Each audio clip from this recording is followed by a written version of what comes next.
The best Pokemon games for battling by False Swipe Gaming. As somebody who has been on a huge VGC and Pokemon binge, as somebody who's been looking at trying to augment my knowledge, understanding, my theoretical understanding with actual playtime, I figured this would be a really good one to watch. The most popular past generation tier in competitive Pokemon is Generation 3 OU, otherwise known as Advanced OU or simply Advanced. Named for being the advanced generation, both in games were played on Game Boy Advance, and the system and mechanics of the games were more intricate than the first two generations. Today we've got Gen 3 OU spokesman Jimothy Cool with us, and we're going to be exploring what makes Advanced so appealing, as well as the general overview of the generation's unique mechanics to find out why a 2-decade-old generation is still seeing lots of play today. The mic felt like it changed a little bit.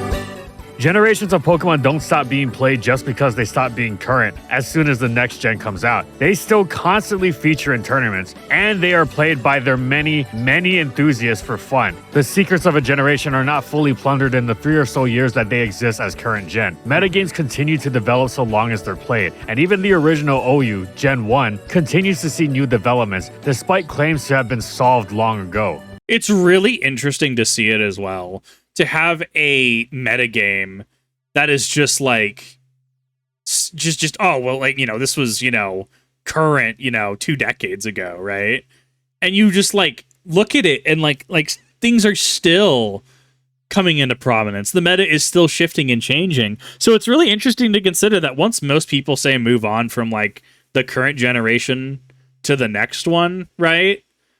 Like, the format doesn't actually stop, nor does that mean that it was solved. Similar claims have been made about Advance as well, and time again, it proves them wrong. Why is it so popular? Well, it combines the fundamental appeal of past generations, a foundation of a stable, defined metagame with great capacity for innovation, new strategies constantly popping up and establishing themselves as legitimate parts of the tier without completely upending what the game is at its core. And that foundation of Advance is what has made it so popular ever since it was the current generation. It is famously enjoyable for its competitive nature, considered by many even today as perhaps the absolute ideal example of a metagame. So well balanced, it's nearly perfect, providing an incredibly interesting and enjoyable experience. What makes Advance so balanced? Well, think about the feature that generally makes the game unbalanced. Overwhelming offense. Whether it's Gen 5 Genesect or Gen 9 Palafin, most metagames going through tumultuous periods generally find that lack of balance stemming from an offensive threat that is unreasonably difficult to contain. With the comparative lower power level of the offensive options in Gen 3, that is not an issue. However, it strikes a perfect balance of not going as slow as the previous 2 generations, which many find not to their taste. There is plenty of offense in Advance. Excellent offense. However, most of it is not that outright powerful. Even Dragon Dance and Choice Band Tyranitar are running Rock Slide as their stab, since there's no Stone Edge. So you really have to play well to make the most out of it. And while there are some options that are monstrously strong by any generation standards, those Pokemon also have significant drawbacks. For instance, Metacham hits really hard, but is absurdly frail and not that fast. So again, you cannot just spam the strong moves for easy, unchallenged success against a good opponent. The lack of huge, safe options is huge here. There is no Draco Meteor, Close Combat, U-Turn, Stealth Rock, among others. I think that this is really interesting to consider modern competitive Pokemon's design philosophies compared to how it was back then, right? How there's not really safer options, how things are reined in a little bit, right? Like something like Geomancy Xerneas would never, ever see play. I mean, obviously, like Fairy typing Gen 6, right? That's beside the point, right? Like, yes, there were offensive powerhouses, right? Absolutely. I mean, Rayquaza was in this format, was it not? But, like, yeah, there are a lack of things like Stone Edge. There's a lack of things like themed moves like Dragon Ascent, even though that's technically just like flying type close combat, right? Or specialized moves to a Pokemon, like what do you call it? I just had it. Specialized move tailored to the Pokemon like Geomancy, right? Like, sure, the starters got like Blast Burn, Frenzy Plant, and Hydro Cannon, right? But even then, those weren't necessarily like the best options as far as I'm aware because of their accuracy. And it's not like we had something like Gravity. I think that was Gen 4 specifically. But not like we had something like Gravity to like fix that, right? To fix accuracy. We still had one hit KO moves, but as we didn't really have, no guard Machamps in the format, right? So as subsequent generations happen and we get things like no guard Machamp, the weather wars because of permanent weather, we start getting, absolutely just insane interactions in a format like Hydreigon, right? Which before Terry typing, it was Dark Dragon. Like it had a very good typing for the format. So this does feel a lot more reined in, and it feels like there's a lot more I don't even want to say a lot more skilled play, right? Because even playing VGC today, like there's still some play. Like I played one round today, right? But it's like I played under Trick Room for 5 turns, staring down a Calyrex Ice Rider, right? And I waited out that entire Trick Room, and then still was able to taunt and spore the Calyrex Shadow Rider just out of the game because I was using Brute Bonnet, right? Like you can still, it's not necessarily like it's a hyper offensive, we're gonna trade blows at light speed, because it can be. Like if you are able to position in such a way, like it does feel good.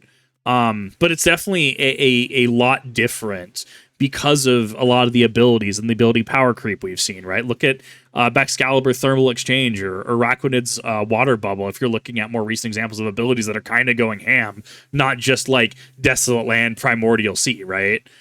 Because we did have things, we had things like Damp, things like Pressure, things like, Torrent, Blaze, Overgrow, right? Like abilities felt a lot more reserved. And we did have some good abilities like Levitate. A lot of things got Levitate in Gen 3. I don't know. I'm kind of getting into the weeds here, but I hope like I'm illustrating like my point of how I find it very fascinating that we are seeing throughout the evolution throughout the years, and how and why people go back to formats like Gen 3. This makes me want to attempt Gen 3. Like I'm not one for, things like Pokemon Showdown and stuff. My brain just can't get into it. But I have so many Pocket Analogs and so many Game Boy Advance SPs and so many copies of Gen 3 stuff that, like, honestly, recreating, as it was supposed to be is not going to be a hard feat for me. So it makes me honestly very excited to try out the format. And simple stab moves are quite scarce, because there is no physical special split implemented yet. If you want to use Gyarados, your stab option is going to be Hidden Power Flying, not Waterfall. To get the most out of any team in Advance, not just offense, skill is required. You cannot autopilot to a win, at least not reliably. So before we get into the details of what makes this generation so beloved, we will provide an example to give you the overall picture of how Advance combines metagame stability with the capacity for innovation and an emphasis on in-battle skill. I like it. I thought it was a good intro. One of the strongest, most popular offensive options around is Focus Punch, which in and of itself makes Advance unique, as the move becomes much rarer as Gen 4 introduced close combat and gave superpower to more Pokemon. This feels like a move that was very of the era, if that makes sense. Like, you look at Focus Punch compared to, like, sure, we have close combat and even superpower, right? Close combat, I would argue, being the best of the three, right? Yes, it has 30 less, respectively 30 less base power than, Focus Punch, but Focus Punch is, when we talk about condensing action economy and stuff, right? Like, Focus Punch is very much you must spend 2 moves to do the thing, right? Like, oh, it's so fascinating to see just how moves have evolved. As well as increasing the power level as a whole, making it easier to approach such levels of strength without the associated risks. Right. In Gen 3, Focus Punch is the strongest move Tyranitar can run, full stop. Double Edge already outdamages Stab Rock Slide, so Focus Punch easily leaves it in the dust. But in Gen 4, T-Tar is hitting with Focus Punch level power every time he uses his Stab Stone Edge. Focus Punch in Gen 4 and onwards pretty much became exclusive to Poison Hill Breloom, with occasional use on Mega Mawile. In Advance, though, the move is incredibly common, and it's not unusual to see multiple users on one team. Focus Punch's unique dynamic is a perfect representation of the skill-intensive, high-risk, high-reward nature of Advance offense. It is not a move you can spam freely, as getting hit even for 1 HP of damage will disrupt the move. But if you can pull it off, you are rewarded with Hyper Beam levels of damage. The fact the Gengar gets focus punched. I'm playing this format now. That's it. That sold me on it. Also holds a crucial place in the tier because of its super effective coverage against two of the meta's most important gatekeeping Pokemon, Tyranitar and Blissey, as well as powerful neutral coverage against other tier staples like Skarmory, Swampert, Suicune, Metagross, and Jirachi.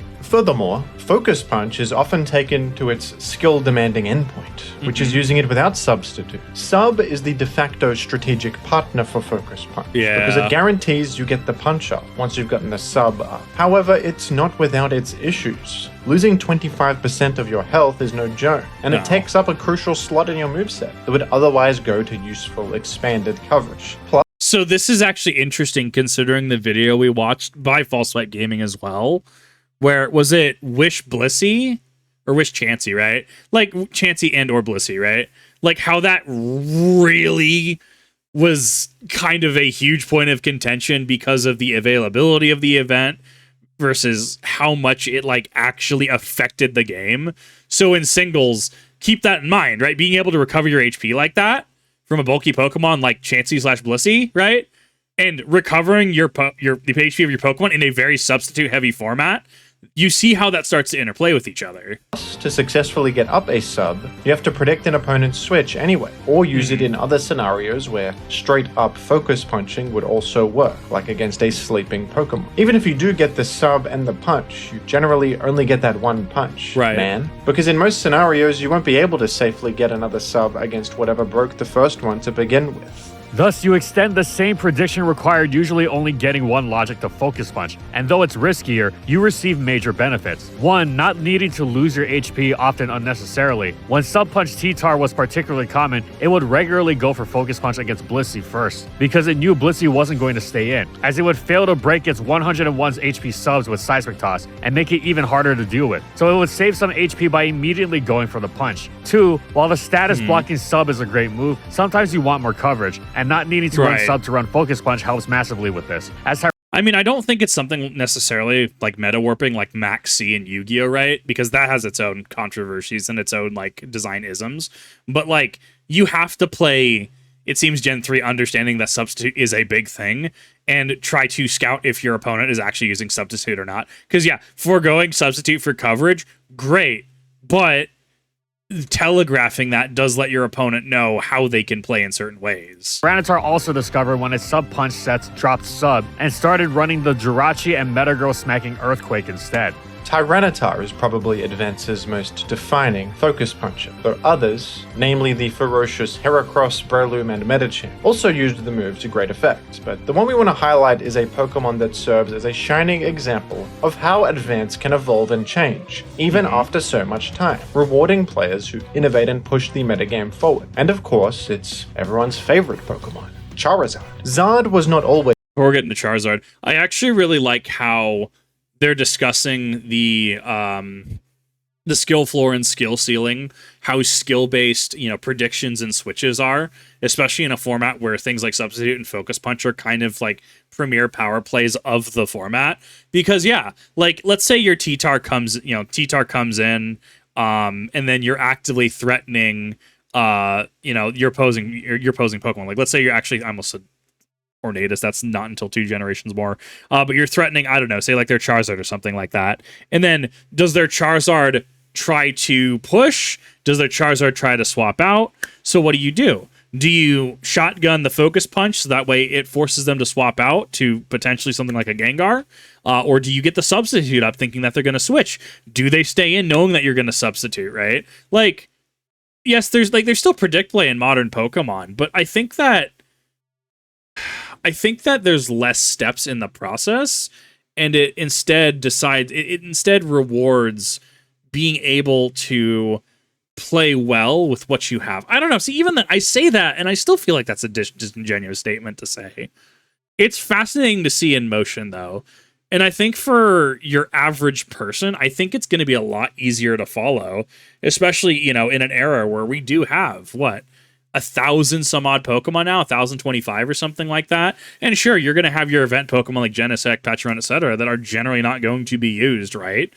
In a format, you're not necessarily seeing things like Sunkern or like, I almost said Vinny Vine Sauce, Alolan Muck, right?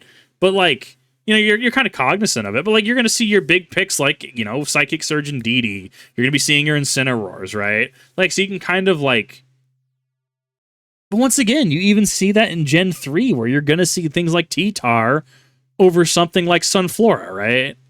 So I don't know. It's interesting to consider the parallels, and I like seeing how the formula changes between modern and a retro format like this. As part of the OU metagame, it was known for having some of the most explosive damage potential in the format, with Sunny Day, Pitaya Berry, and the Blaze Boost combining for a truly obscene power. Some players even used Blast Burn as a sort of pseudo-explosion to take out Blissey once fully boosted. But this was not at all a consistent Pokemon. Sunny Zard was an interesting choice, but an offbeat one, hence its BL placement. And even if you thought of using it more seriously, you'd have to make a case for it against its fellow fire-flying type that beat it to the punch in gaining traction, Moltres, who was much stronger initially, packed better bulk, and one of the best moves in the game, Will-O-Wisp. However, Charizard began demonstrating its own advantages, most notably much higher speed, while also enjoying stronger fire stab with Blaze activated, extra coverage in Dragon Claw, and yes, Focus Punch. Suddenly, Tyranitar and Blissey, normally fine answers to Fire Blast, would have to be incredibly careful about switching in, lest they get absolutely crushed by the move. At first, Charizard ran Substitute to scout the many switches it forced, as well as guard against its own frailty, and potentially drop itself into Blaze range. But this could sometimes conflict with another unique aspect of Zard's game that was perfectly emblematic of the unique dynamics of advanced offense. In this gen, every offensive Pokemon were much more preferable for having some sort of defensive utility, no matter how sparing. This is why Heracross was so difficult to fit on a team,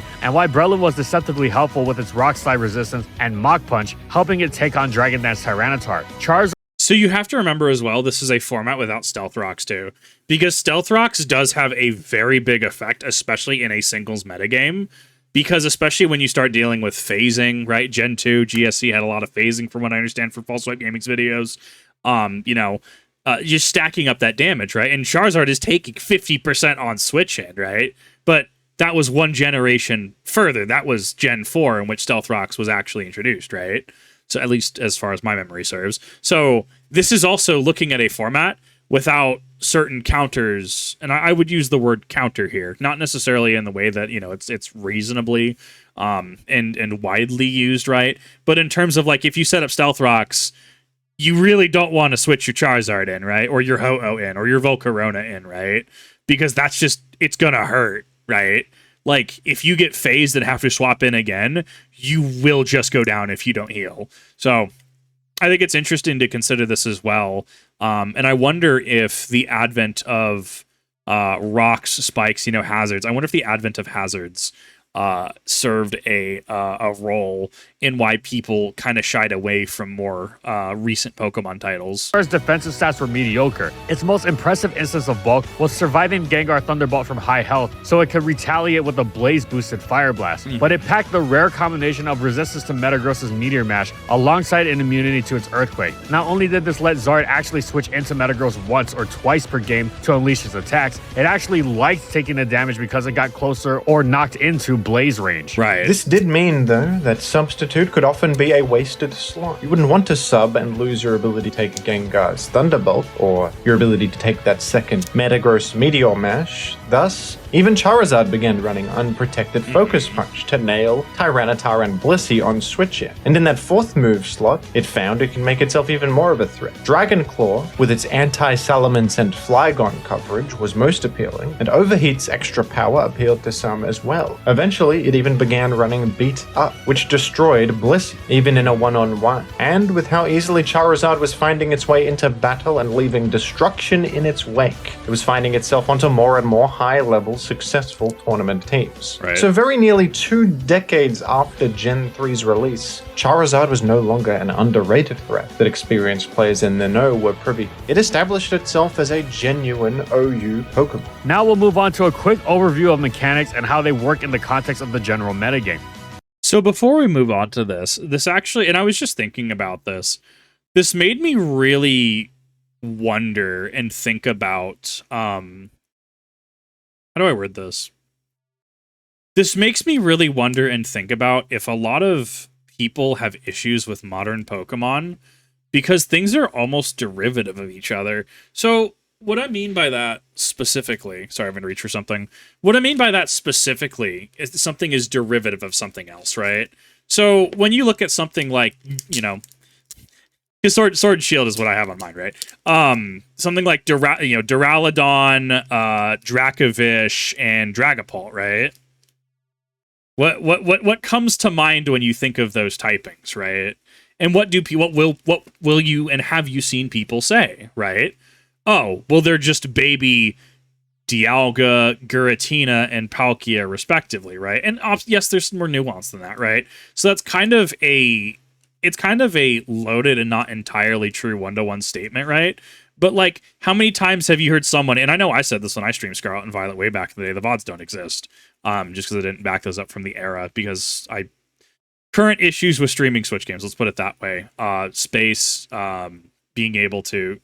It has to do with my setup, right? Which is why I've been trying to get into a better office space for the past couple of years. But it's one of those things where, like, you know, I saw like Bombardier because it's, you know, in Scarlet and Violet, and it's like it's dark flying, and it's like, oh well, that's just Yveltal. It's not Yveltal, right? It's not gonna wing you, right? It's not gonna Oblivion wing you. But like, when you can look at something and you're like, okay, but like, what does this do, right? You look at Flygon and it's just like, oh, it's just worse Garchomp, right? Or you look at, you know, I'm not even saying things like bulky water type because that's kind of like an archetype, right? Like Suicune's like a bulky water type. Milotic is a bulky water type. That's not necessarily what I'm going after so much as it's like, oh, cool, we have another grass fairy that functions not another speedy grass fairy that functions not dissimilar to Whimsicott and also gets Tailwind, right? Like things like that, right? So maybe I'm grasping at straws. It's entirely possible that I'm grasping at straws here and that I'm drawing false conclusions and false comparisons where none actually exist. It is entirely possible. What I am trying to posit is I wonder, because back in this era, right, you know, you have your T-Tar, and sure, everything, you know, things are using Focus Punch and stuff, and things, you know, things are using Substitute. Like, there are still meta sets. Nobody's denying that. I think that it is very interesting to consider, though, that maybe Pokemon don't feel as unique as they once did. That Pokemon don't feel like they have their own identity.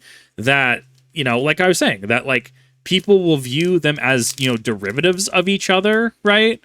Like, oh well, this is just a speedy Lax, right? Speedy Snorlax, or well, this is just a bulky, you know, this is just a word, like a bulky Flamigo or something like that, right? I don't know. It's interesting to look at this and kind of tangent on, because it is kind of like on task. It is kind of on theme with what we're talking about and discussing, but it also makes me kind of break out my thinking cap and like, is this a disconnect that players are having in modern Pokemon?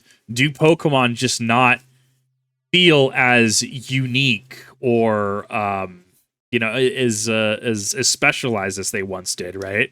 Has there been identity loss? Not just necessarily because there's so many Pokemon, but because you just see so many of the same things cropping up over and over and over again. Don't get me wrong, I will still continue to play Pokemon. Koraidon and Miraidon, I absolutely love their designs, right?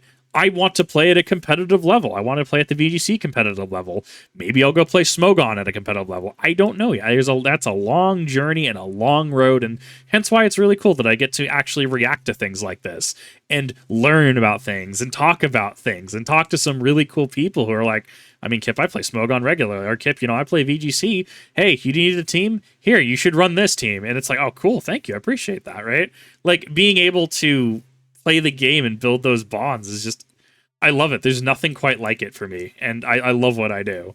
But that being said, like, this is one of those things that it's, to kind of summarize everything that I just said in the TLDR format, I feel like a concern could potentially be Pokemon feeling too, and I guess the word you could use is maybe corporatized, right? And while they are doing some good things, right, especially when the game runs well, which the Switch 2, in my opinion, did fix Pokemon Scarlet and Violet, I've actually been playing because it doesn't make my eyes physically hurt to play anymore. I wonder if a lot of people are turned off because of the unapproachability because a lack of iconic, not even lack of iconic Pokemon, right? But just that things feel so derivative of each other. And, while we had things, we had less Pokemon, we also had less abilities back then. We have many more abilities than we have today, right? But like, how many times have you seen a poison type with Levitate? Stop me if you've heard that one before. How many times have you seen a fire fighting type? Stop me if you've heard that one before, and they function nearly identical, right? Like, sure, Blaziken eventually got Speed Boost, right? That was Gen 5, if I remember correctly. Like, sure, Blaziken eventually got Speed Boost. But, like... how does that differentiate itself from Monkey, Infernape in Gen 4, right? Yes, stats, technical usage, move pool, like, I get that, but I don't know. Just some food to think on. I'm actually surprised I got that between the most obvious section. is that Sandstream summons permanent Sandstorm. The effect of this is so huge that it single-handedly makes Tyranitar the best Pokemon in the tier and shapes the viability of everything else. Was it permanent in Gen 3? That's wild. I thought it was not permanent in 4, permanent in 5, and then they went back to non-permanent in 6. Whenever there's no sand in play, for instance, Suicune becomes the most monstrous threat around, yet in sand it is perfectly palatable. And whenever a Pokemon is weak to both spikes and sand, it is a major issue. Spikes and sand are amazing partners, and the most defining team styles in the game center around Skarmory's incredible walling ability, letting it enable its teammates through multiple layers of spikes. I'm going to be honest, I'll take that L. I thought spikes came next generation. I know... At least I'm like 95% certain that like Stealth Rocks came in Gen 4. I honestly didn't know that that Spikes was this generation. I think Toxic Spikes came in 4 as well. So I will definitely eat that L. There's no Defog, only Rapid Spin, and Skarmory can outlast just about anything. Sure, it's got its own counter Pokemon in Magneton, but dedicating an entire team slot to Magneton doesn't mean you have the edge on Skarmory teams. In fact, many successful Magneton teams run Skarmory themselves, as one of the best benefits of removing opposing Skarmory is the advantage that you get with your own Skarmory. I think I actually miss abilities like this. Because, I don't know, I also like weird niche abilities. Like in Yu-Gi-Oh!, I'm a huge fan of like Relinquished or like Destiny Hero Plasma effects, right? So like Destiny Hero Plasma, Relinquished, Thousand Eyes Restrict, C101 Silent Honor Dark, right? Like I was a huge fan of like all these cards that just kind of like take your opponent's stuff. And it's a very small pool, don't get me wrong, right? But like, so this just goes to showcase I'm a fan of like really like niche things. Having something like a magnet pull to just kind of like trap something like a Magneton in, I think is really cool. And it makes me wonder if you could have a modern equivalent, right? If you could have a modern equivalent that's like, how do I word it? Like if your opponent has a dragon type in, right? And it's like, I don't know, like maybe it's like Fey Lure as an ability or something like that. Dragon type Pokemon cannot switch out, right? Or if you had something along the lines, I mean, yeah, magnet pull should reasonably work against something like a Zacian as well, right? If you want to trap that in with a Clodsire. I don't know. I think that's interesting because like I feel like it's a really cool way to play the game. Like it's a really cool way to like, yeah, no, it adds another layer of complexity, but I don't know personally when the last time I've seen it was, but I also habitually do play VGC, which is doubles in nature.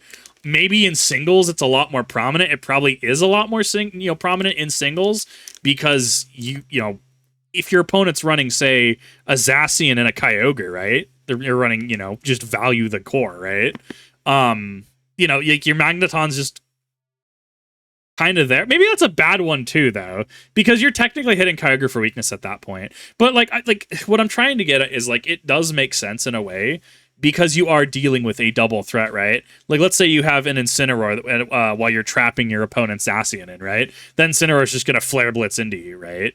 So maybe that's why. Maybe it's just more prominent in singles. Massive damage is generally popular with Toxic on many Pokemon, as well as Celebi's best sets running Leech Seed and Gengar's Will-O-Wisp being one of the most dominant forces in the tier. It's so strong, many teams resort to Pursuit Tyranitar in order to prevent it from slowly whittling down everything. Remember, Burn in this generation does 12.5% damage per turn, which racks up incredibly quickly, especially against the many Pokemon affected by the permanent sand. Speaking of trapping, Gen 3 is the only generation with Arena Trap unbanned, and Dugtrio Wild is a major force in the metagame, keeping a huge portion of otherwise dangerous threats in check. Its power So you have to understand that I, as a VGC player, literally deal with different things. Like I was talking about earlier, where I'm just sporing this poor Calyrex Ice Rider into the ground, right? Like I spored him like 3 times. It was disgusting. But like, there's a reason formats have like sleep claws. Like you go to Smogon, there's sleep claws. Certain abilities are just banned, right? Like evasion abilities, I know have habitually been banned, right? Like, so things I experienced in VGC would definitely give a headache to a Smogon player, and things a Smogon player experience, vice versa, would just be absolutely wild to me to like, wow, you mean that's actually used, right? But it's all done in like a good faith, like that's just how the formats are different way. Isn't so insane that it's automatically dropping everything it faces, and it can be taken advantage of. For instance, it's common to lure opposing Doug with your Celebi, forcing it to lock into Hidden Power Bug, so you can safely remove the opposing Doug trio with your own Doug trio. Fair However, enough. as a whole, Doug trio picks off threats ranging from Tyranitar to Metagross to Jirachi to Blissey, and so much more. And its immense frailty is mitigated either through aggressive double switches, occasionally pivoting into a Tar or Rachi set that can't quite KO it. It survives even banded Tyranitar's Rock Slide from full health, as well as unboosted Hidden Power Grasses. Or with its favorite teammate Baton Pass Zapdos, which uses the move functionally as a U-turn. We'll quickly touch upon the physical Baton Pass as well is just very big in Gen 3, and I don't remember, is Baton Pass banned in Smogon in certain aspects? I don't remember.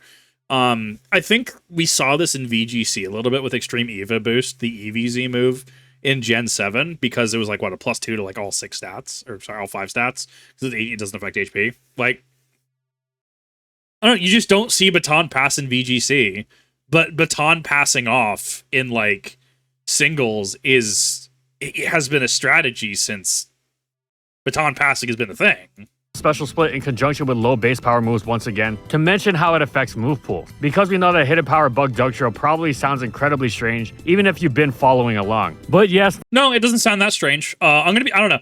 The fact that Pokemon got rid of Hidden Power has been a really interesting one to me. But I guess you can also like say we technically got it back with Terra typing for, the Scarlet and Violet games, wherever that goes from here. I don't know.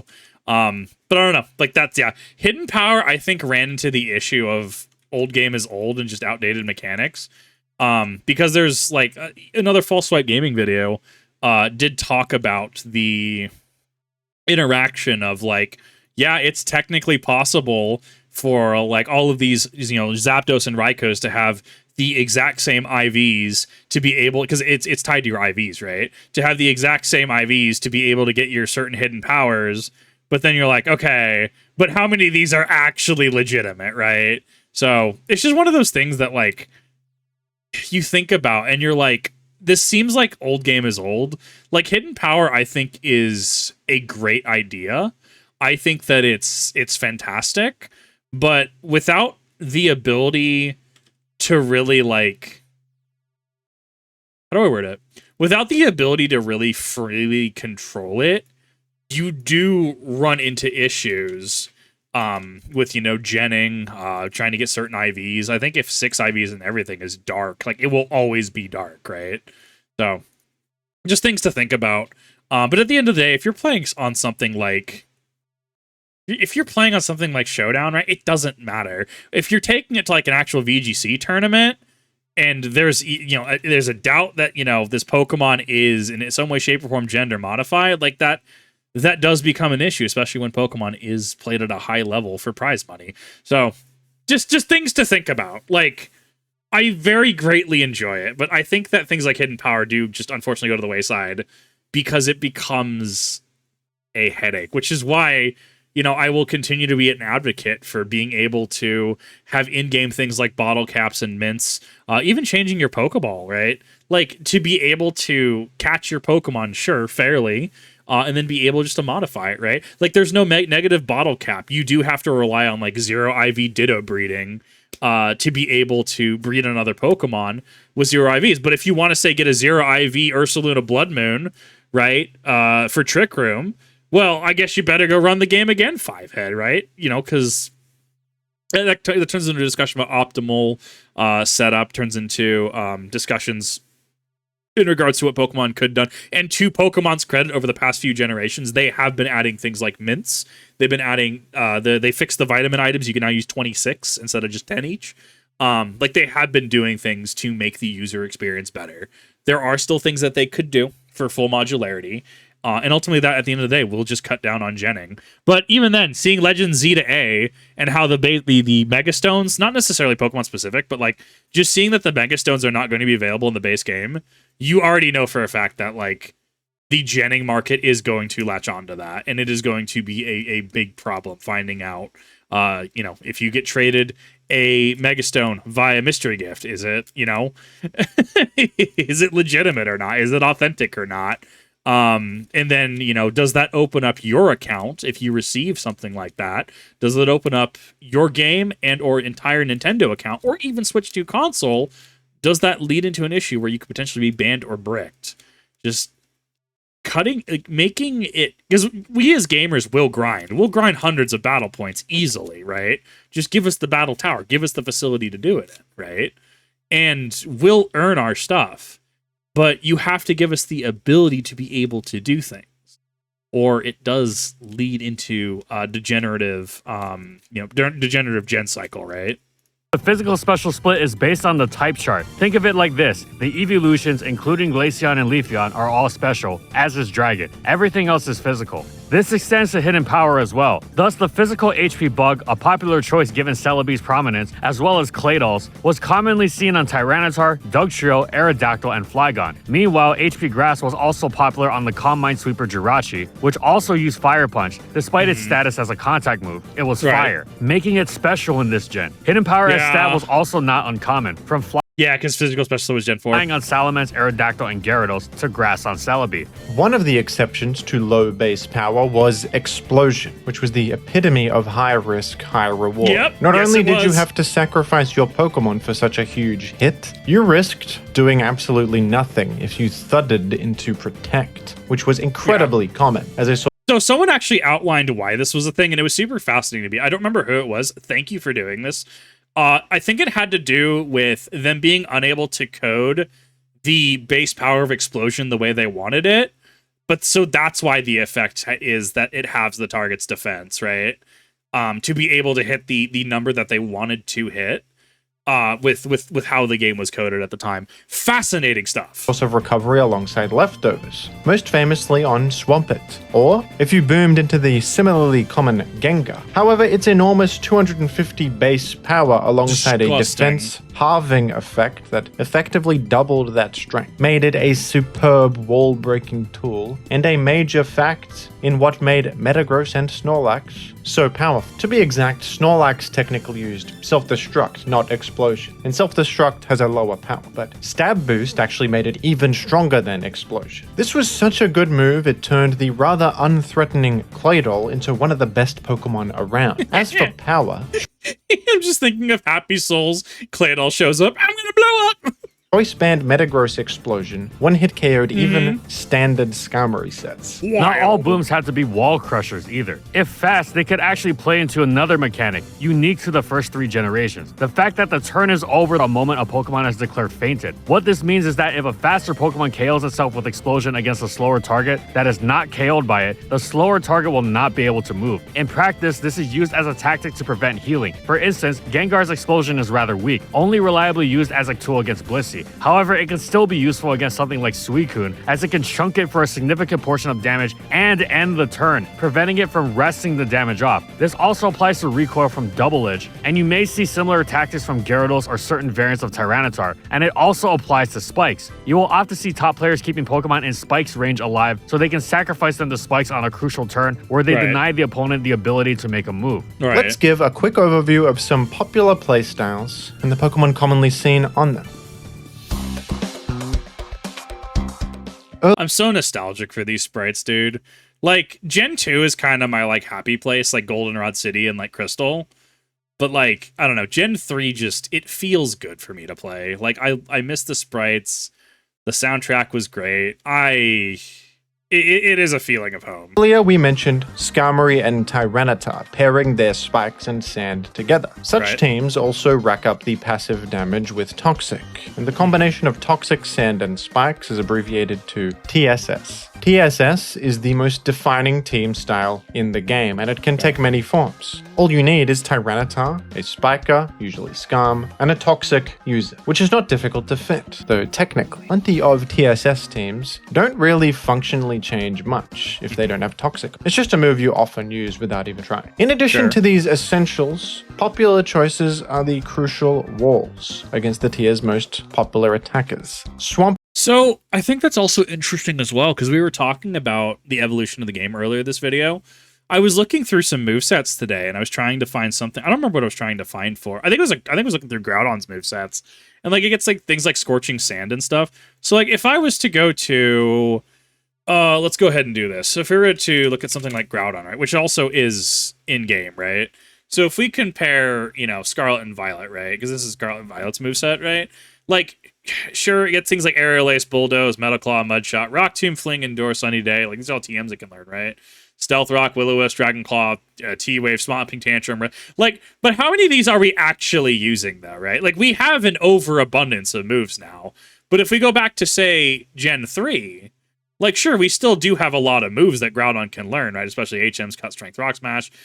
We do get things like Slash, Ancient Power, Earthquake, Fire Blast, Rest, Fissure, Solar Beam, Eruption.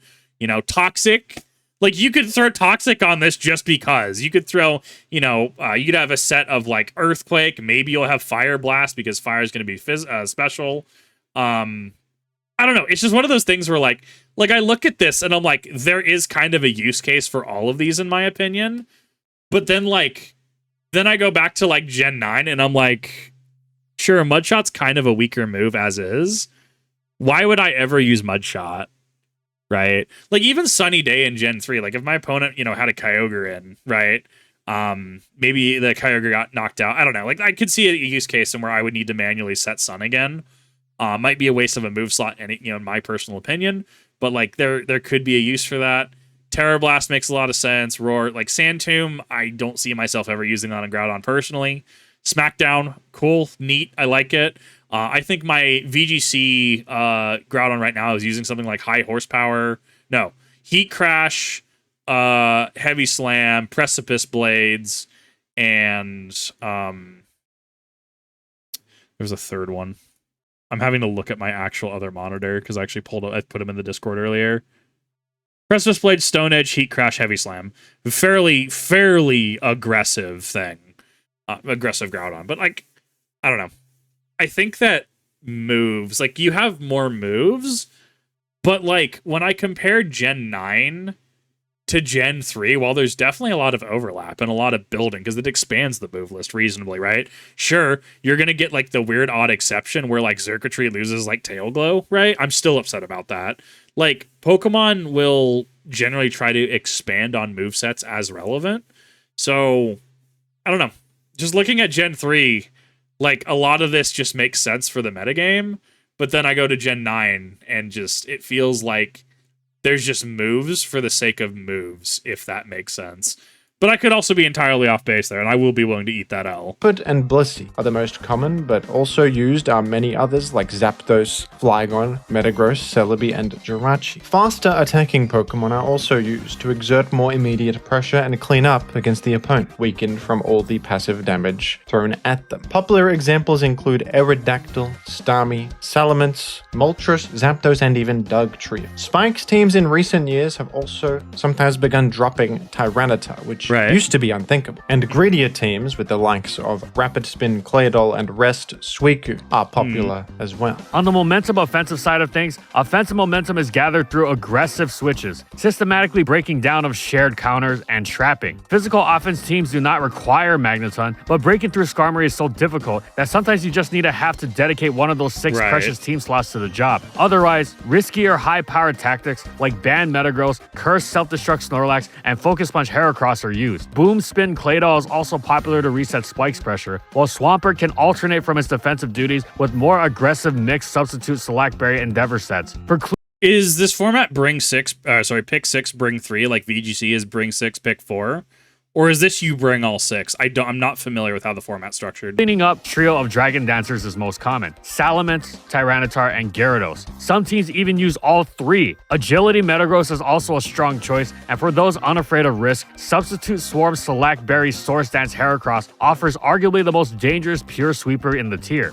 On the special offense side, it's all about overcoming Blissey, as much of the rest of the tier can be overwhelmed through the special attacking power of the Calm Mind users. Of course, overcoming Blissey is difficult. Many tactics are used. The most consistent is a specially defensive bulky Dugtrio with the move Beat Up. The damage from Beat Up reliably 2-hit KOs Blissey and is unaffected by the move Counter. Baton Pass is a great way to get Dugtrio on the field safely against Blissey, especially when used by something like Zapdos. But there are other methods to get your Dugtrio on the field too. Using Explosion in the face of Blissey with Pokemon like Gengar or Regice can guarantee the Dugtrio entry and Blissey elimination. And there are even special attackers that can just threaten Blissey direct. Substitute or rest variants of Calm Mind Suicune famously threaten most Blisseys, and even Calm Mind Blissey is defeated by Raw Suicune, who can eliminate Blissey's boost. Right. Calm Mind Celebi can enable teammates to terrifying extents if it baton passes its boosts, thus ridding the teammate the need of going through the struggle of obtaining boosts itself. With its immunity to Sandstorm and Toxic, offensive Jirachi can commonly power its way through non-Thunderwave Blissey after a couple Calm Minds, especially when those Serene Grace special drops come in from Psychic. Right. Some rarer but still threatening special cleaners include Rain Dance Kingdra and Calm Mind Raikou. And even good old Zapdos is of course a menace if kept healthy for the late game. There are many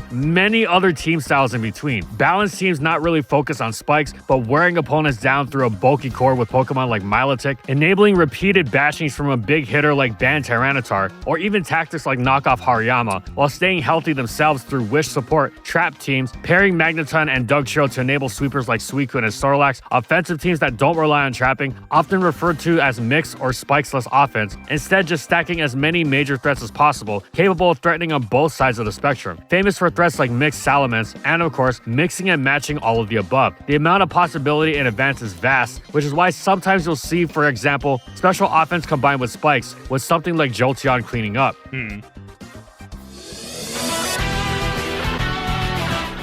I think that was a really good section. I think there was a lot to cover there in regards to most popular teams, and there's a lot of information that comes at you pretty hard and fast.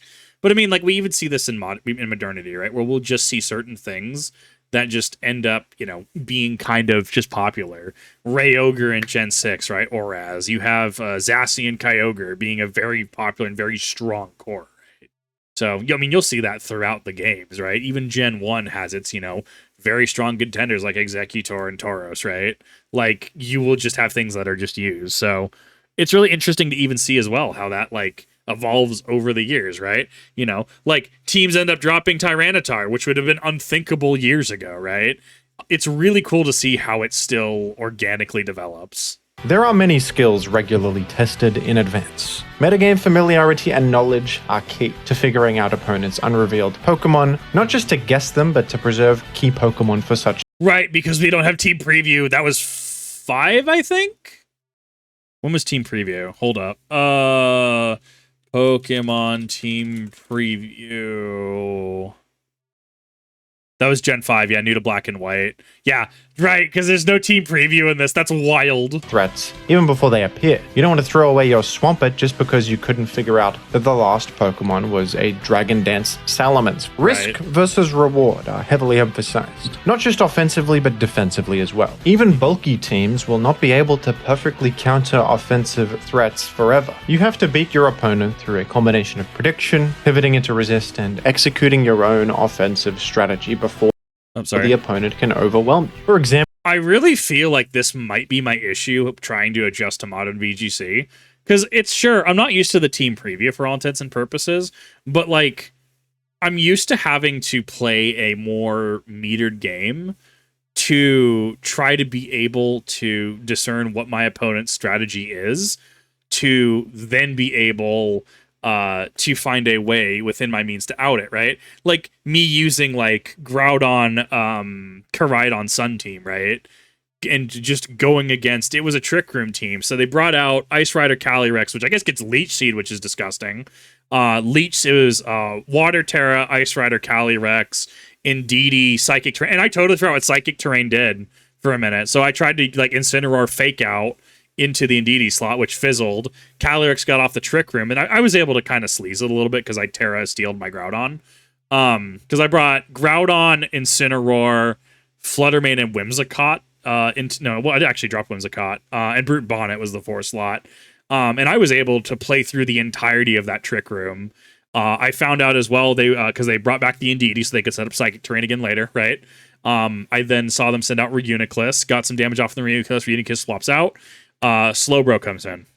Okay, so at this point, you're trying to operate under Trick Room. You're trying to make sure to negate as much priority as you physically can.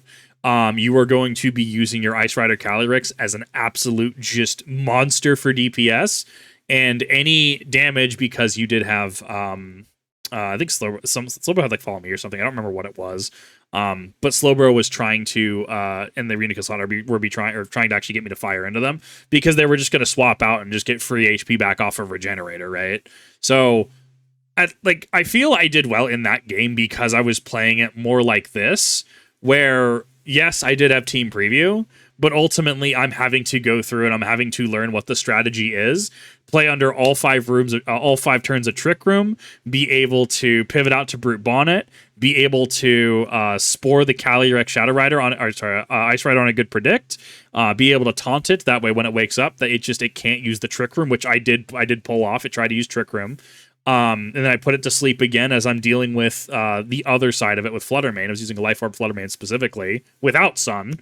And I think it's because I tried playing it more like Gen 3, where I didn't really know what my opponent was doing.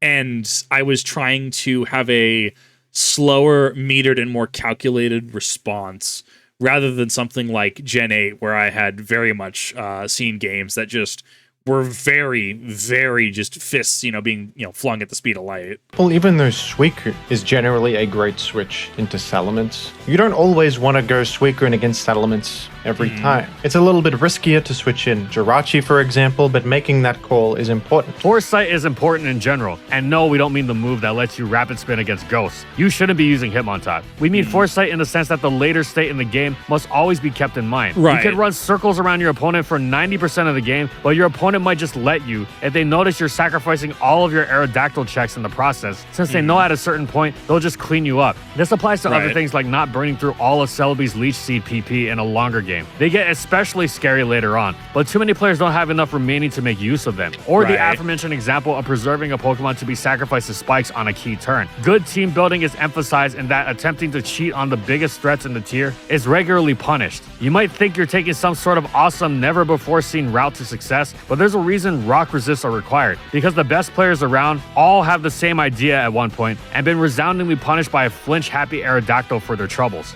Good team building also means innovation. You don't necessarily have to go into a battle with a UU team or anything, but there's a reason why the likes of Moltres, Charizard, Breloom, and Hariyama have become such feared Pokemon in the OU environment. It's because innovative players found ways to incorporate them on teams, such as to maximize their unique talents. It's not just Pokemon either. Unusual sets on standard Pokemon can be just as much of a shock, if not more. You think you can take any hit from that Salamence with your 60% Claydol, and then you get blasted with an unexpected Hydro. Yep.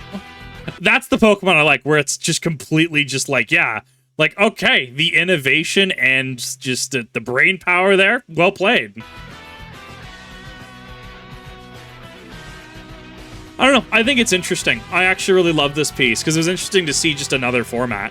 Sure, I hadn't really played the format, don't get me wrong, but it's one of those things it'd be interesting to team build in the format. Thank you so much to our Platinum patrons. Thank you to Amphozenus, Alex Sable, Anthony Belval Renault, Bingleton, Daniel Isbeast, Corman, Eric Dissing, Funky, Glitcherton, Howl, Jack G, King Yabber, Nightfall, Megamon VGC, Mojo Gameslayer, Nurse Jake, Pretzel SP, Soljiro Sakura, Spavoon, Gylaria, Soras and Croxon, Shiwei Miji, Stoneface Colin, Kiboflu, Wardine for their major support of our videos.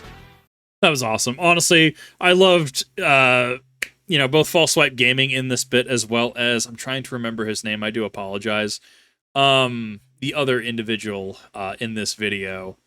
I honestly really enjoyed this. Like, this was just really, really cool. Jimothy Cool, there we go. This was honestly really cool to see. It was really cool to just see a different format.